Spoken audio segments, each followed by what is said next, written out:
On Wednesday, Karine Jean-Pierre reacted to a federal judge's decision to block the Biden administration's ability to enforce guidance requiring hospitals to provide abortions in emergency situations, even in states where it's prohibited or restricted.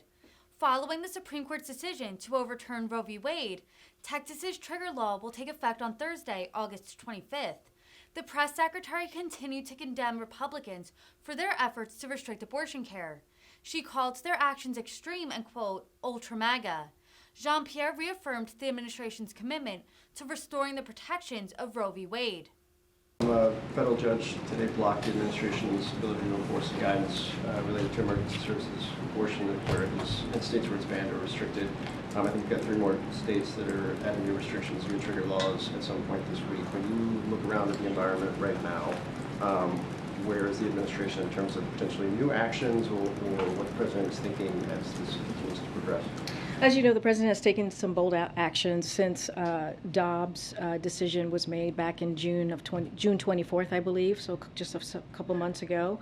And you know, we've been very clear as you look at what happened last night in Texas. Republican legislators are working to roll back the freedoms of Americans that they relied on for a half a century, and it's more and more clear that this is against the will of majority of Americans. And we cannot forget that. Women across the country are making their voices heard. They're making their voices really loud and clear to reclaim the rights that were taken from them by the Supreme Court. And so here's the thing that we're doing, what the president is doing, and what congressional Democrats are doing is listening to women, to majority of Americans, and we're committed to restoring protections of Roe. But again, what we're seeing from the other side is extreme. It is ultra MAGA, as you've heard the president say. It's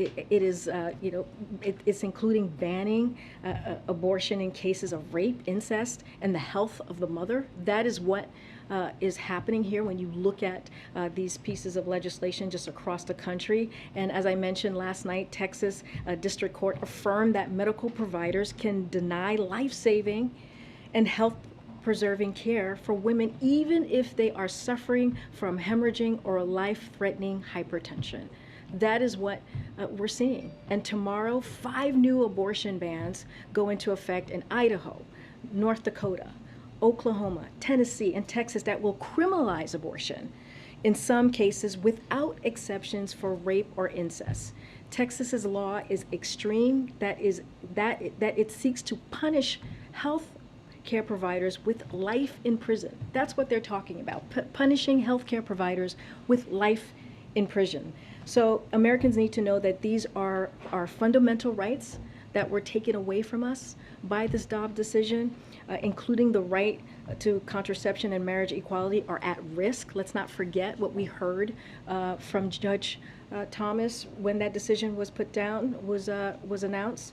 That's why people across the country need to make sure that their voices are being heard, and that's what we're going to continue to do. That's what the president is going to do along with congressional Democrats.